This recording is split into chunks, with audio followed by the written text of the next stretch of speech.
All right, good evening, everyone. I've got Coach Hill, the head coach of the Navarro Panthers, and Scott Kibbe, the Navarro football historian, and myself, Hank Dieter. Coach, thank you for joining us tonight. Thank you all for having me. Well, Coach, last week you met up with a perennial in 4A Division One. That's Lavernia, and I thought you did pretty good.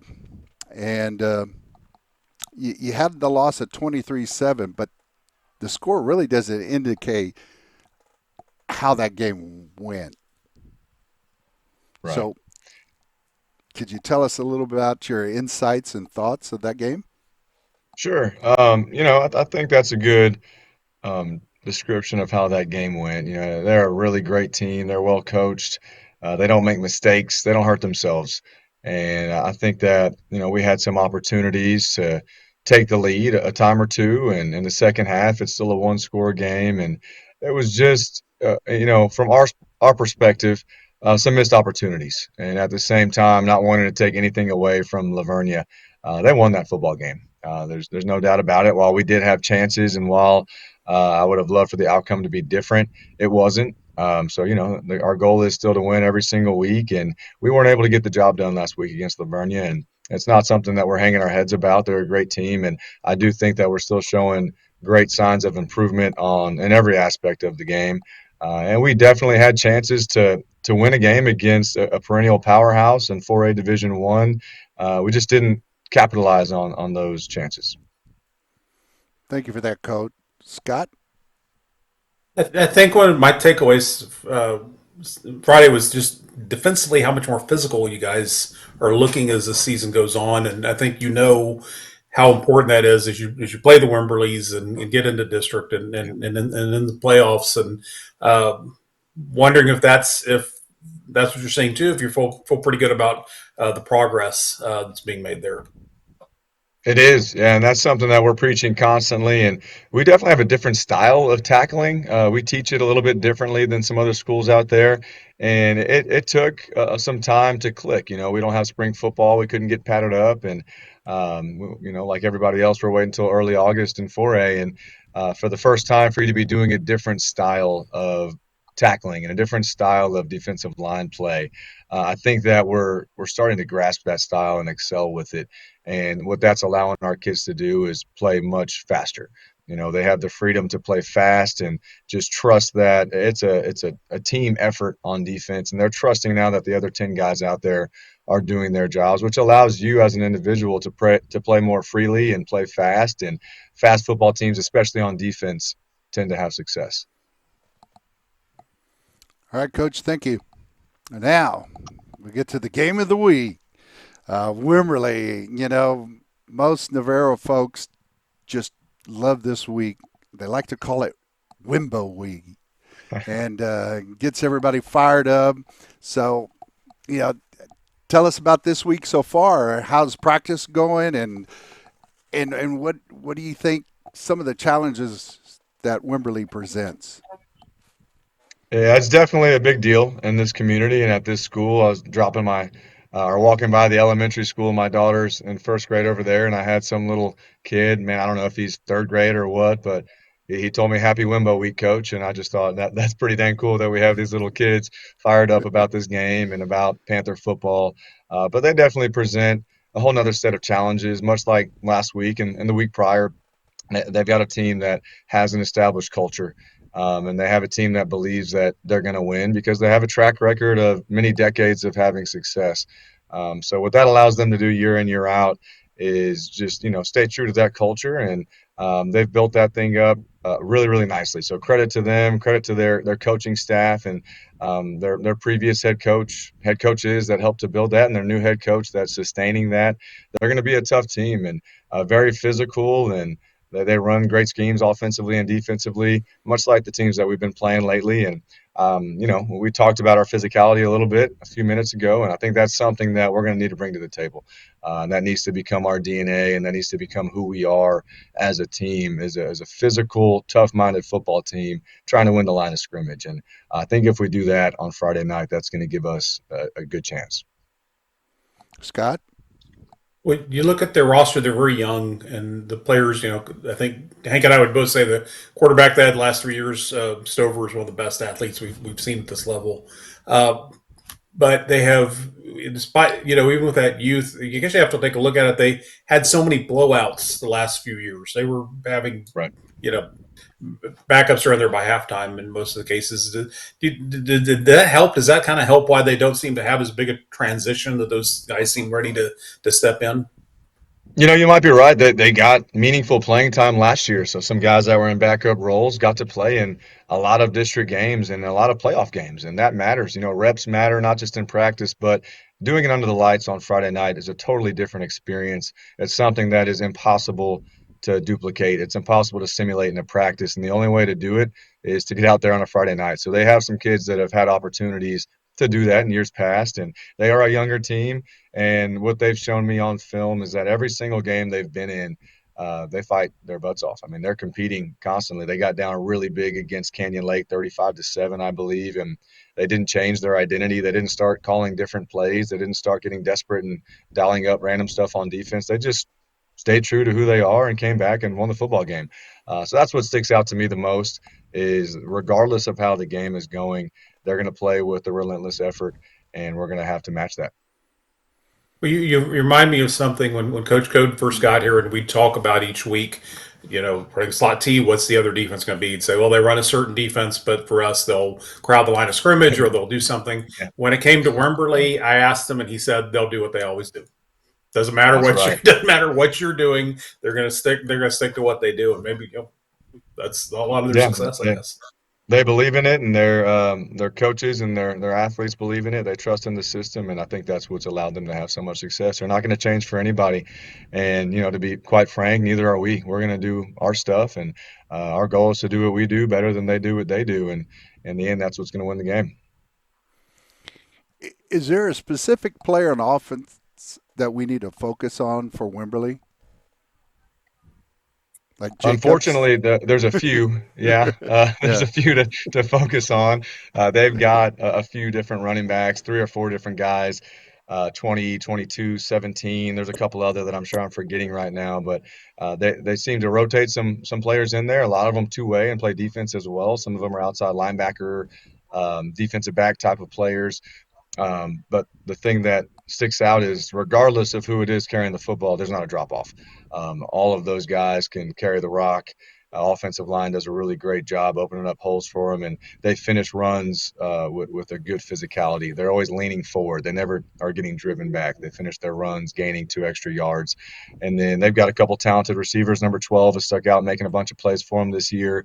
And, you mentioned their previous quarterback for the last several years was dynamic, and they've replaced him with another dynamic quarterback that he appears to have a great arm. He's really calm and collected in the pocket. If there's pressure around, he just steps up and finds a nice spot in the pocket and keeps looking downfield for a receiver. So offensively, quarterback's good playmaker, number 12, and then whoever they decide to hand the football to is going to be a good player.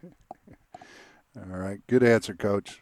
And on Unfortunately, yeah. defense, the front line, they're always very dynamic, and and I know they're linebackers too and secondary, but it seems like it always starts with their front defensive line. Yeah, they're really sound. They play with great hands. They're very gap sound, and they tend to move a whole bunch as well. So they'll have whole line slants. They base out of a three down front. Now they've shown some different fronts, some four down, and some different variations of that. But they can get to it with the same 11 guys. So some teams they'll sub in a bigger package, and you have a tell that hey they're about to change their front. Not these guys. They just use the same 11, and they'll move them around to get to some different looks. And the defensive line, like you mentioned, they move really well. They're quick to their slants. They do not lose their gap integrity. Sometimes teams that move a whole lot, sometimes they'll jump a gap too far over and lose integrity and get creased. They do a really good job of staying sound with their gaps. Thank you, Coach Scott. So, in falling behind, not really asking about weaknesses, but when they've fallen behind, what's been the trouble? Have they been turning the ball over? Have they been giving up big plays? What when they've had problems, what have they been? I don't know if I would say it's a problem. A a lot like our non-district schedule, they're playing good teams. And sometimes when you play good teams, as much as I'd love for every single play to go our way, sometimes they're going to make a play. And that's all that's happened. They've had a couple of good players on other teams, break a tackle here and there and go score. So just creating some explosive plays, nothing that is out of the ordinary. I don't think they're having any missteps or miscues or bad play calls. They're just playing really high quality opponents. And sometimes when you're playing high quality opponents, they make some good plays. Okay, coach. So what do we have to do to be successful on offense against Wimberley?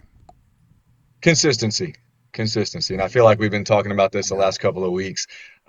Same thing last week. We got in the red zone, I believe it's 4 times, and came away with no points. And some of that's self-inflicted wounds. And while we were playing a great team and maybe the best defense we've played so far this year, last week we were still able to move the ball. We just got to continue to sustain drives and not have the one mistake that becomes a drive killer. So continue to take care of the football. Offensive line is taking steps every single week. And this week in practice, you could tell a light bulb went off a little bit, and some of these schemes are starting to click. And while they've shown comprehension of them from time to time, these first 4 games, this week, we're watching film.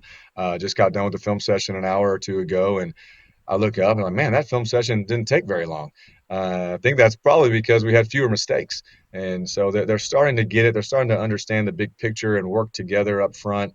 And that's where it all starts with us. I think All the right. offensive line, tight end, fullback room, they're going to be the group that drives the success of our offense. Scott, anything to add? Not on that. No. Well, let's move to defense. What do you have to do to be successful against Wimberley's offense? Continue to play with a high level of physicality.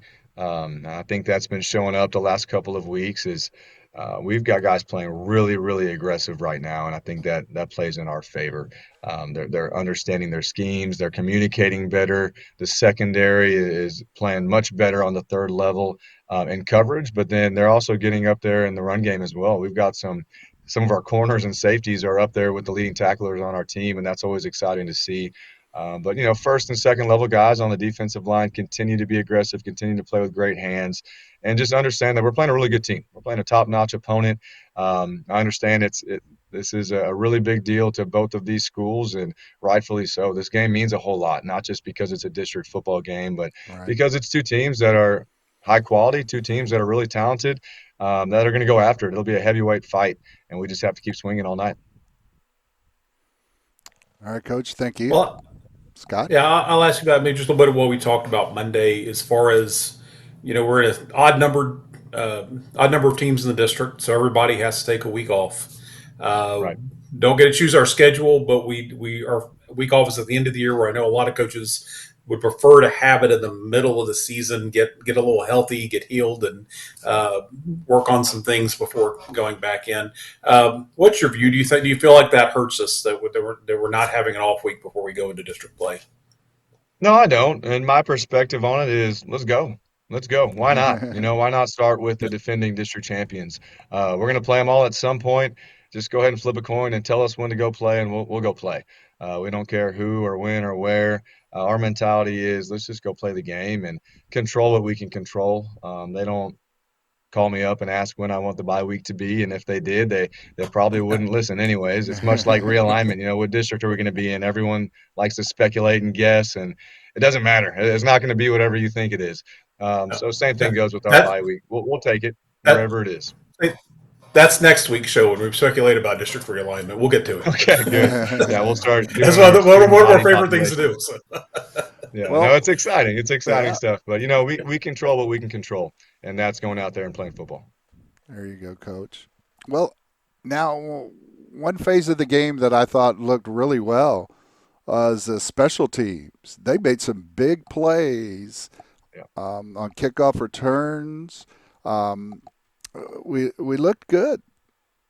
Absolutely. Yeah, we had 2 big kickoff returns, and field position matters. We show the guys every single game day a chart of where you start your drive and how many points per drive that adds up to. And it's pretty astonishing to see every 10 yards closer you get, it's adding points to your average drive. So they've taken a lot of pride in those units. And, sometimes, like our punt team, I thought played really well. And that's not something typically a coach wants to get on this show and brag about Right. punting the football because no one wants to punt. Everyone in the stadium's upset when you send the punt team out there. But our defense is playing at a really high level, and we're trusting that we can pin them deep, and defense is going to get the ball back to us. There's a couple times last Friday that we're punting from about the minus 40-yard line. We pinned them deep, and we ended up getting the ball back in better territory. So learning to trust each other, learning to trust all three phases. Offense has to lean on defense, and they have to lean on offense, and we all have to lean on special teams. All three of those phases have to have success for us to have a good game. Yeah, we even commented on the broadcast how we flipped the field on that particular Mhm. punt. Right. Absolutely. All right, Coach Scott. All right, we'll get to our three keys to victory. Man, I'm Yeah, three stumbling keys. here. All good. No, three keys. We need to sustain some drives, need to generate explosives. We've been very steady, I feel like, but time for us to get some chunk plays. And then same thing goes on defense. We need to limit theirs. We need to understand that they've got talented players, but if we trust our assignments, if we do our jobs offensively and defensively, I think there's been evidence here the last several weeks that we can play with anybody. Anybody in the state. I don't care if they're 4A, D1, 5A, if defending semifinalists, whatever it is. Our team is getting a level of confidence right now that they truly believe that we belong up there with the big dogs. So we need to do that. Just be consistent, generate some great drives, limit what they're doing offensively. And, it all goes back to those three things we always talk about: the explosives, the kicking game, and then taking care of the football, seeing if we can't take it away from them a couple times. All right, thank you, Coach. Any final thoughts, Scott? I just think one of the best things about high school football is rivalries. You probably had some when you were in high school. My school I went to had some big ones.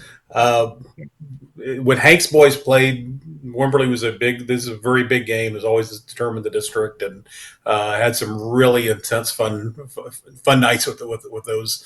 So I Yeah. look forward to. I know they've got the best of us the last few years, and maybe it's meant less, but I'm looking forward to hopefully this year or very soon at least kind of get that rivalry going and again and really get it back to what it wasn't even more. I don't think Navarro has had natural rivals. Marion maybe at one time, Right. uh, but it's been good to developing the one in Wimberley, and you're talking about your rival with one of the best. We talk about Wimberley and Cuero, your rivals. You're in good company. Yeah. So Right. Yeah. That's right. looking forward to Friday and really kind of getting into that rivalry hot again like it was. Absolutely. No, it's going to be a fun night. I'm looking forward to it. Well, gentlemen, great show. Thanks for all the information, Coach, and we wish you all the best of luck. All right. I appreciate y'all. All right. Well, Hey, that'll do thank you. it, folks. Coach, any last words? No, sir. Let's have a good night on Friday and go Panthers. Thank you. Go Panthers.